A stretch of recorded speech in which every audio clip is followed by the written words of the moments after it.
오늘 레위기 6장 말씀을 통하여서 책임을 다하는 회개라는 제목으로 말씀 나누겠습니다. 레위기 1장부터 계속해서 이스라엘 백성들이 드려야 될 5가지 제사에 대해서 소개하고 있는데요. 번제와 소제, 화목제, 또 속제제, 속건제, 이와 같이 5개의 제사가 있는데요. 특별히 오늘 우리가 읽은 본문 6장 1절부터 7절 말씀은 속건제에 대한 규례를 다루고 있습니다.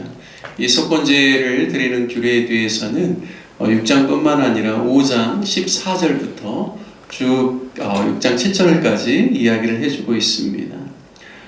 특별히 속제제와 속건제가 이제 비슷한 점이 있는데요.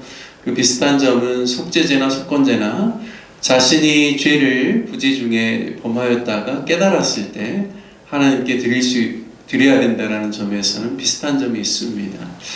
하지만 또 속제제와 속건제의 다른 점이 있는데요.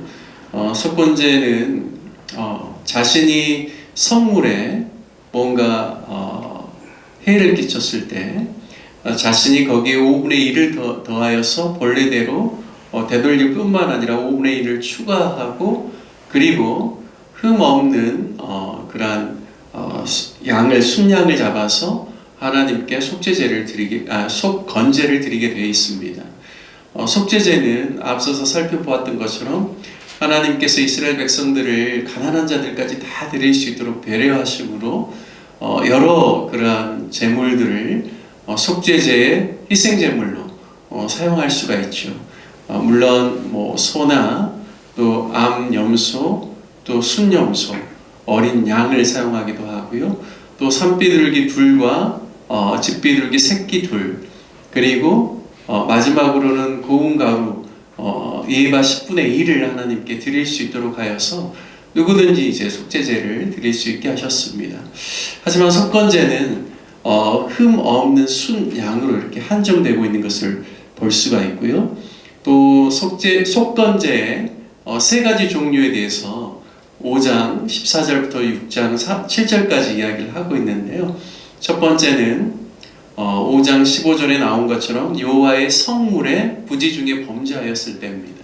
이 성물이라고 하면 예를 들어 제사장에 돌리는 성물 중에 어린 양이 있다라고 가정했을 때 이것을 자신이 가져왔다든지 그리고 난 다음에 이것에 대해서 마음의 찔림을 갖고 다시금 이 성물을 되돌릴 뿐만 아니라 추가적으로 자신이 잘못한 부분들에 대해서 어떤 다른 성물로 이걸 대체를 한다든지 하여튼 이런 것들이 하나의 예에 해당될 수 있다고 할 것입니다. 그래서 반드시 여호와의 성물에 대해서 부지 중에 범죄하였을 때 바로 이 속건제를 통하여서 원래대로 돌릴 뿐만 아니라 5분의 1을 추가하고 그리고 하나님께 속건제 제사를 드리라고 합니다.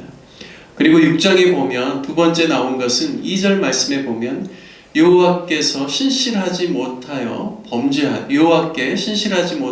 범죄하되 이웃이 맡긴 물건이나 전당문을 속이거나 도둑질하거나 착취하고도 사실을 부인하거나 3절에 보면 남의 잃은 물건을 줍고도 사실을 부인하여 거짓 맹세하는 등 이와 같은 일들 중에 하나라도 행하면 그 물건을 돌려보낼 뿐만 아니라 5분의 1을 추가해서 돌려보내고 속건제를 드리라고 말씀합니다. 이 속건제를 드릴 경우에 여기 보면 도둑질도 나오고요. 또 저당 잡은 물건이나 맡은 물건을 자기가 가지고 있다가 그걸 착취해버리는 것, 자기 것으로 돌려 써버리는 것이죠. 남의 잃은 물건을 줍고도 이것을 사실을 부인하거나 거짓 맹세하는 것이 여기에 해당된다라고 하는데요. 고의적으로 훔치는 것하고는 좀 차별이 있습니다. 출애굽기 22장에 보면 사람이 소나 양을 도둑질하여서 그것을 잡아먹거나 안 그러면 팔아 넘길 때 하나님께서 소에 대해서는 5배로 배상을 하라고 이야기합니다. 그리고 또 양에 대해서는 4배로 배상을 하라고 하고요.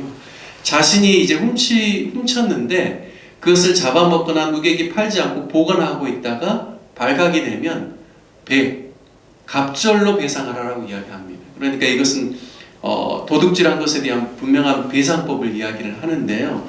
이 속건제는 좀 다른 점이 무엇이냐면 자신이 혹할 수 있죠. 아무리 하나님의 백성이라고 할지라도 자신의 그 어떤 욕심이나 안 그러면 그 당시의 상황 안에서 그냥 자신이 이렇게 훔쳤다든지 뭐 여러 가지 그런 일들이 있을 수가 있습니다. 그런데 그것을 이게 내가 왜 그랬을까? 내가 참 잘못했는데 이렇게 하면 안 되는데 하나님의 백성으로 라는 그러한 그 마음의 찔림을 가지고 자신이 이것에 대해서 회개하는 마음으로 5분의 1을 추가해서 돌려보낼 뿐만 아니라 하나님 앞에 속건제로 제사 드리는 이러한 점에 있어서는 그냥 훔치는 것하고는 굉장히 차원이 다르다라는 사실을 알 수가 있습니다. 저는 오늘 이 말씀을 통하여서 한번 묵상을 해봤습니다. 하나님의 백성들이 때로는 실수할 수 있죠. 또 죄의 유혹에 넘어질 수도 있습니다. 본문에 있는 것처럼 또 그 분위기나 상황에 의해서 헛된 맹세를 할 수도 있죠. 남의 물건을 몰래 자기 것처럼 또 사용할 때도 있고, 또 남이 안 보는 것 같으면 과수원이나 밭이나 그런 곳에서 열매나 채소를 또 따다가 가져가는 일도 혹 발생할 수가 있습니다. 하지만 이런 일들은 결코 하나님의 백성으로서 합당하게 여기거나 그 일들을 자행해서는 안 된다라는 분명한 경계심을 주는 것이죠. 혹시 너희가 그렇게 했을지라도 속히 돌이켜라. 그리고 너희의 그러한 잘못에 대해서 책임감을 가지고 5분의 1을 추가해서 자신이 잘못한 부분들에 대한 분명한 배상이 이루어지게끔 하고 나에게 제물을 드리라라는 그러한 하나님의 뜻이 있는 것입니다. 여러분, 과거 우리나라 속담에 바늘도둑이 소도둑 된다라는 그러한 속담이 있습니다. 그러니까 아주 작은 부분에서 악을 허용하거나 잘못을 그냥 내버려 두면 결국에는 그것이 그 사람을 큰 범죄 가운데 빠지게 하고 그 사람을 삼킨다라는 것이죠. 따라서 제일 좋은 방법은 아주 작은 부분에 있어서 자신의 연약함이나 죄악이 드러났을 때 속히 회개하고 그것에 대한 충분한 책임감을 가지고 그 잘못한 부분들을 처리하는 것이 하나님의 뜻에 합당하다라는 것이죠. 데살로니가전서 5장 22절의 말씀에 보면 악은 어떤 모양이라도 버리라라고 하십니다. 그러니까 악의 모양이라도 너희가 닮아서는 안 된다라는 것이죠. 그리고 작은 부분에 있어서도 허용치 아니하고 그 유혹에 넘어가지 말아야 된다라는 것이죠.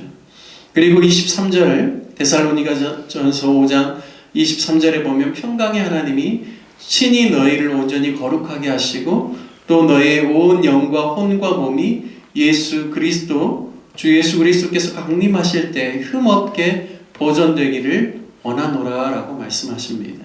즉 악을 어떠한 모양이라도 버릴 뿐만 아니라 우리가 주님께서 다시 강림하실 그때까지 영과 혼과 몸 모든 부분이 거룩하게 흠없이 보존되기를 원한다라고 말씀하는 것이죠. 이것이 하나님이 원하시는 그리스도인들의 그런 하나님의 백성들의 그런 거룩의 모습이다라는 것이죠. 간혹 잘못된 회개의 관념을 가지고 지난날 자신이 잘못을 범했던 부분들에 대해서 내가 그냥 하나님께 회개하고 죄 용서 받으면 되지 라는 선에서 그냥 회개를 가볍게 생각하고 그렇게 적용하는 사람들도 간혹 있습니다. 성경적인 회개를 보면 그것이 아니라는 것이죠. 내가 과거에 잘못돼서 누구에게인가 피해를 입혔다라면 그것에 대해서 충분한 책임감을 가지고 본래의 것뿐만 아니라 자신이 추가적으로 이제 성경에서는 5분의 1을 말씀하고 있는데요. 자신의 과오에 대해서 충분한 책임을 질 수 있도록 하고 그리고 하나님 앞에 속건제를 드리라라고 말씀을 하고 있습니다.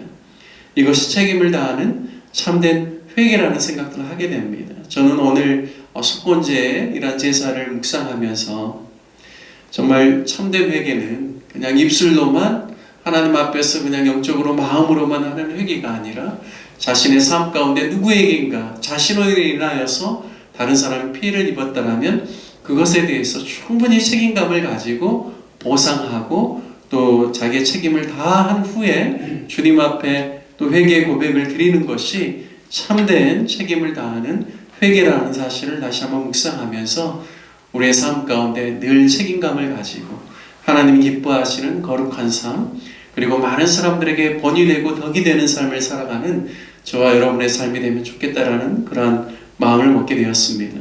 저와 여러분이 늘 하나님을 경외함으로 거룩한 삶을 삶으로 주님 다시 오실 그날까지 우리 영과 혼과 몸이 거룩하게 보존되어지고 하나님께 영광 돌리는 귀한 삶이 되시기를 주님의 이름으로 축복합니다. 함께 같이 말씀 적용하며 기도하기를 원합니다. 하나님을 경외하는 삶을 살아갈 수 있도록 악은 그 모양이라도 버리며 주님 다시 오실 때